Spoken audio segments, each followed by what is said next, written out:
Now we're going to turn to the U.S. and look at some of the U.S. data sets and what are they really telling us? Where are some of the good spots? Where are the bad spots as we start looking at some of the mixed data sets? But one of the things that we want to touch on, so one of our calls was that we were going to hit 1.2 trillion in reverse repo purchases heading into August 31st. And we got to 1.19. So our call was for 1.2 trillion. So we were very, very close. But again, we continue to see over $1 trillion, very consistently. But we almost hit that 1.2 trillion mark. And just given the fact that the Fed isn't tapering, that just means that we're going to have more money in the system, which means that because even though we didn't hit 1.2 trillion August 31st, guess what we're going to do at the end of September? I guarantee we will hit that 1.2 trillion.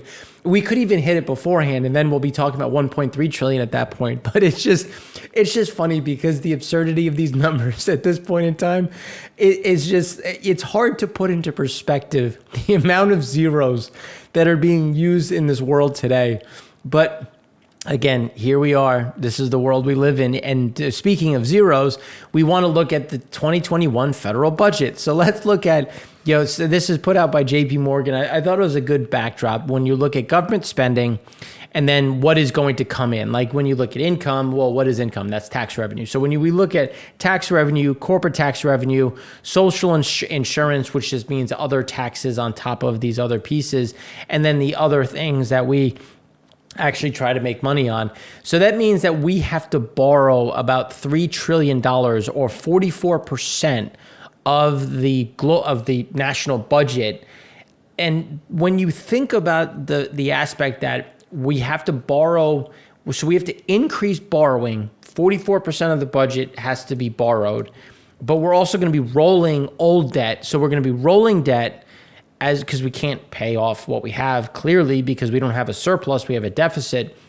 So nothing's getting, sold off, bought and retired. So we're not only just rolling the debt, but we're going to be tacking on more to it, which again is going to put more pressure on the market. It's going to put more pressure on yields. And that's why when you look at what the Fed is doing, if the Fed were to taper, because what is the Fed buying? The Fed's buying treasuries. So if the Fed tapers and doesn't buy, well, that just means that the market itself has to take down more and more volume. And those are some of the things that I think the Fed, the Treasury, the government in general is scared of because they know how this is going to end and they know where this is going to lead to.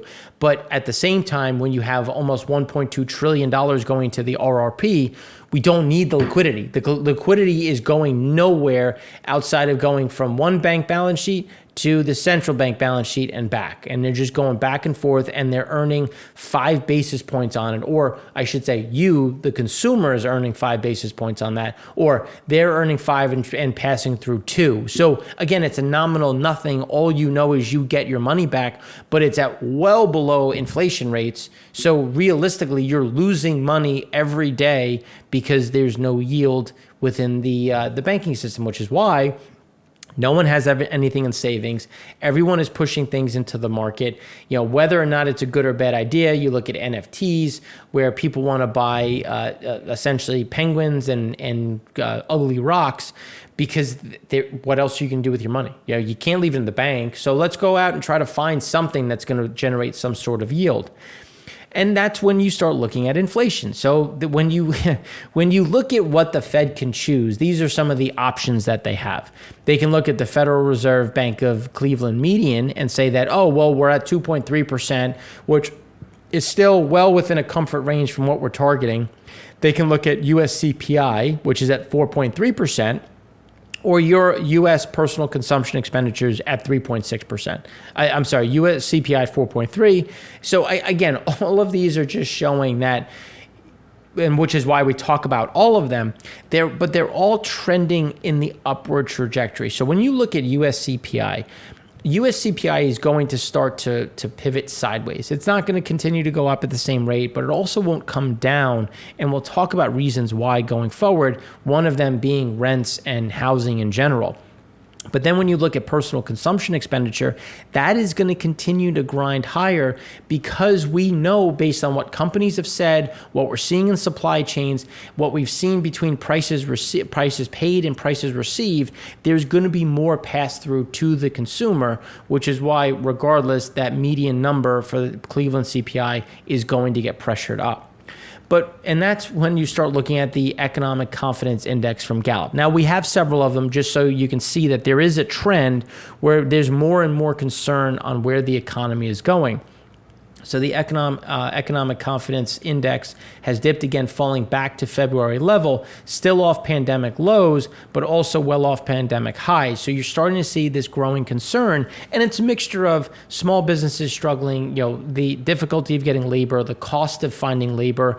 This is the first time ever that when the average wage for waiters and let's just say Walmart employees or of the equivalent is $15 or more. So again, these are things that we're continuing to see as we talk about wages.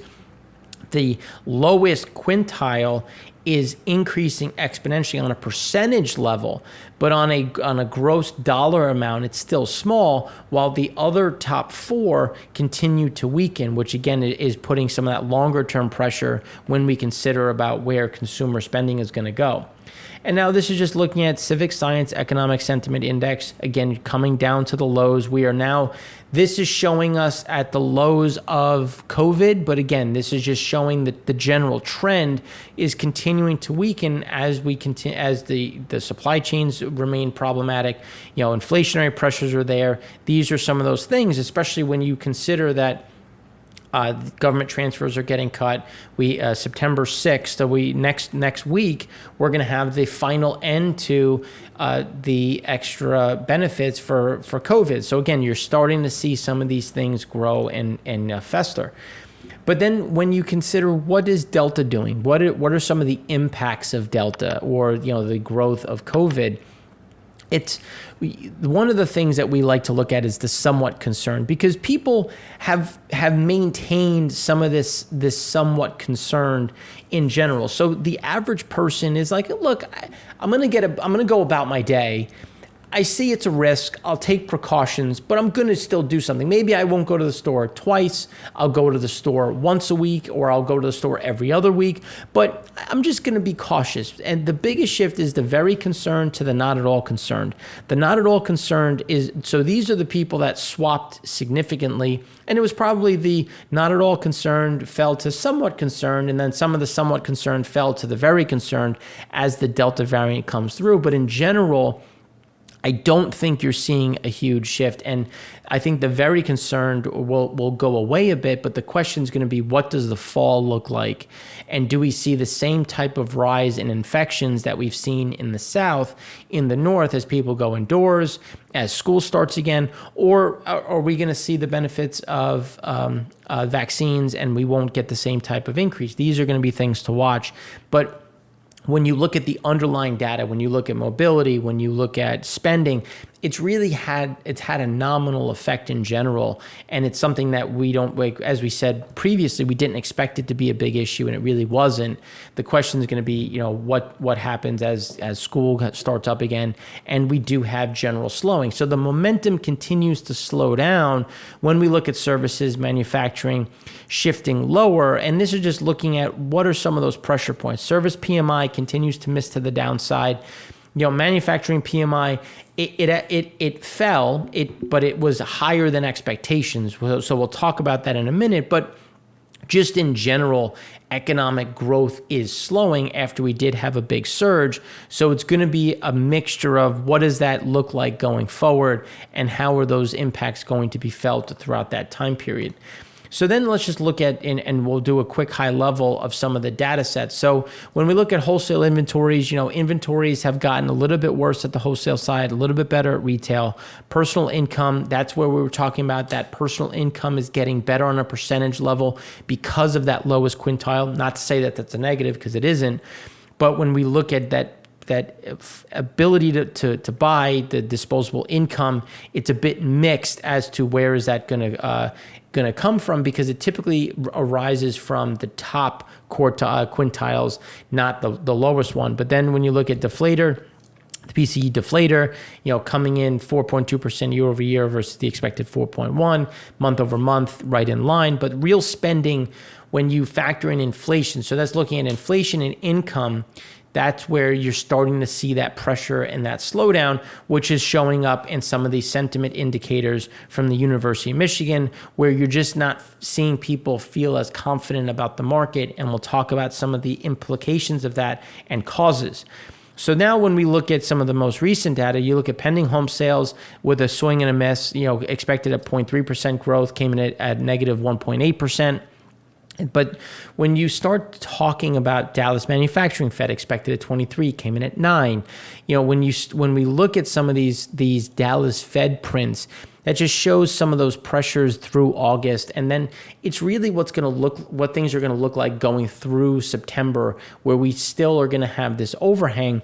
But when you look at housing prices, they're just off to the races. When you look at CoreLogic, U.S. HPI, at 18.61%, 20 city year over year was expected 18.6, came in at 19.08. So we're just housing prices are just going to the moon. But then the confidence board of or consumer confidence was expected at 123, came in at 113. Present situation, the previous month was 160, came in at 147. And then expectations were at 108, came in at 91. So you're seeing the same slide from University of Michigan as you are from the conference board. But then when you look at ADP employment, expected at 625,000, came at 374. It hasn't had a very good connection to what are the jobs numbers going to look like. But when you look at the Dallas, the Dallas, Richmond, New York, Atlanta Fed numbers, they're all showing that slowdown in employment. So we should see some of this pressure. The question is, does it show up in August or September? And based on what we're seeing, we think it shows up more in September than August.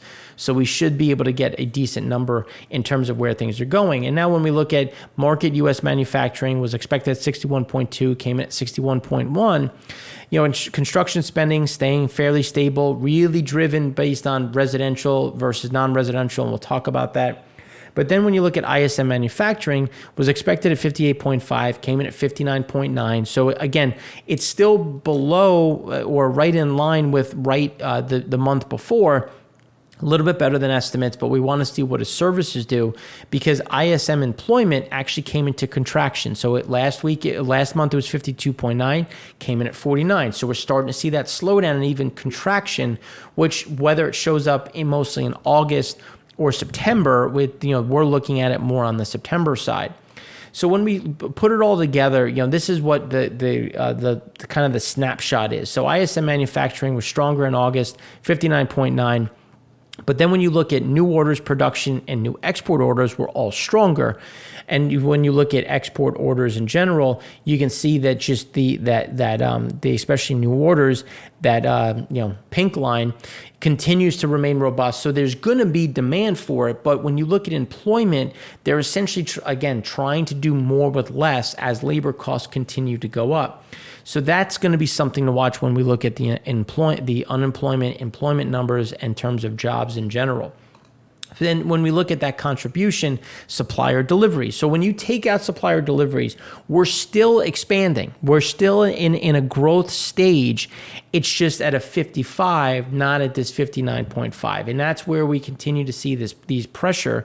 Employment slight negative, inventory starting to pick back up. So when you look at the inventory rebuild, that'll help offset. So as supplier delivery times get better over the next 12 months, that'll bring inventories in. So you'll start to see some of that flip, which again will provide some of that longer term benefit when we consider where some of these numbers are and what does that mean for growth going forward. But then when you look at the new orders versus the production, this is where the backlog continues to grow. So eventually we're going to see these new orders slow and they're going to wait to fill this backlog. But that's not going to be a bad thing. It's just we're going to have to look at the two separately to say, okay, where is growth coming from? How much of it is sustainable? And as backlogs get whittled through, we're going to need to see new orders pick back up. And the question is going to be, are they picking back up, or will we continue to see some pressure there? And that's where when you look at ISM manufacturing, inventory's nice little spike, employment continuing to weaken as it peaked at 60 and then fell off quickly, which is really what we were saying. And if you go back through the last couple months when we talk about this is exactly how we indicated or how we thought this was going to go down when we look at the employment side. So then when you look at the Dallas manufacturing, in terms of activity, you can see that it went from expectations of 23, came in at 9. New orders, shipments, production, outlook, and wages all down, still expanding, but again, slowing. And that's where we continue to see some of these overhangs. Employment down slightly. So we did see employment act a bit better here.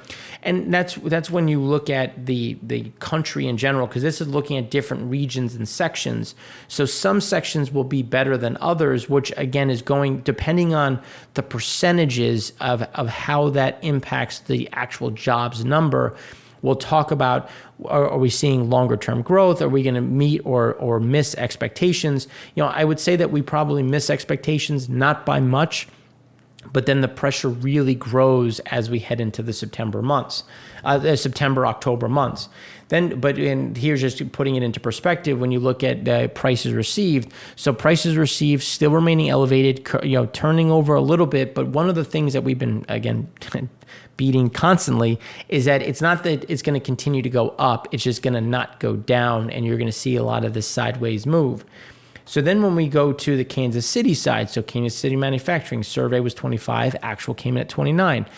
But the Dallas was 23 versus 9. So it's all going to be a matter of regions and the regional strength that we could see, and what is the percentage that's going to derive for the jobs data. And then when you look at Kansas City prices paid starting to tick back up, prices received exploding to new highs. So even when you're looking at it, especially when you look at inflation data and pricing data, some places are starting to see some slowdowns. Some places are continuing to see the movement down through the supply chain. So that's where it's going to be which one is more impactful, which one is going to have a higher weighting, and these are these additional pressure points.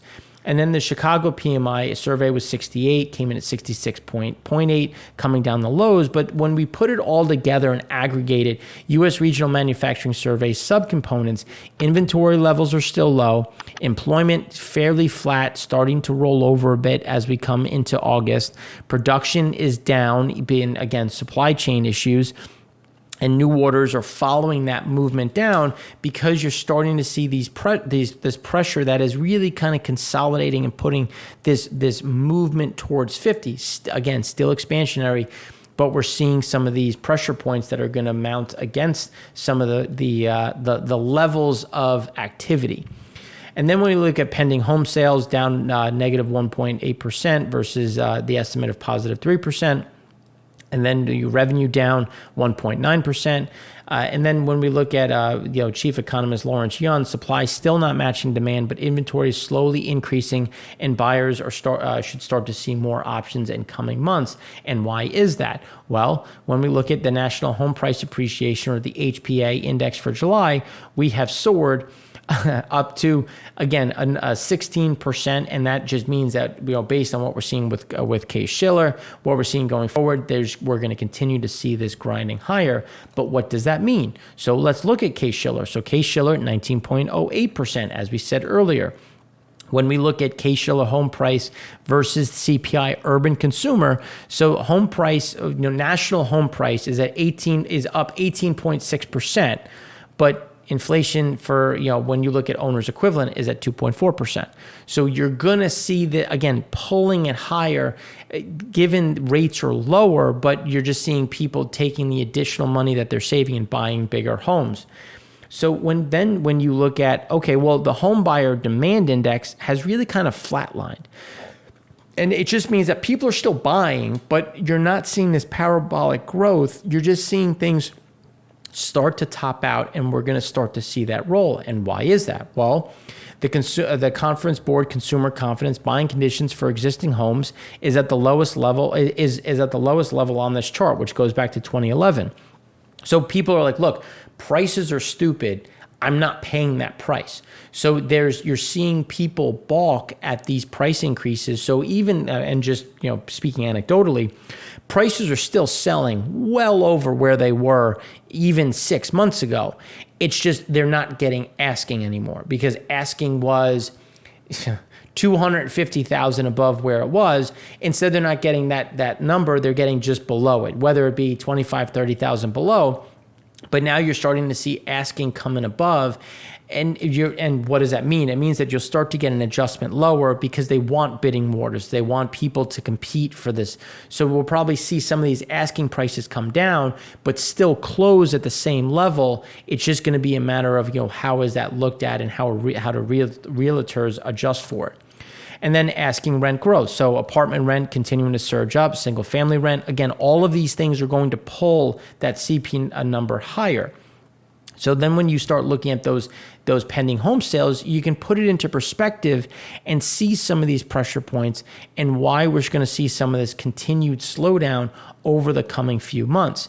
And then that leads into what is happening on the automobile side. Because when you look at what is happening with housing, we then have to talk about what's happening with automobile, which is something that we're going to touch on and work through in the next segment.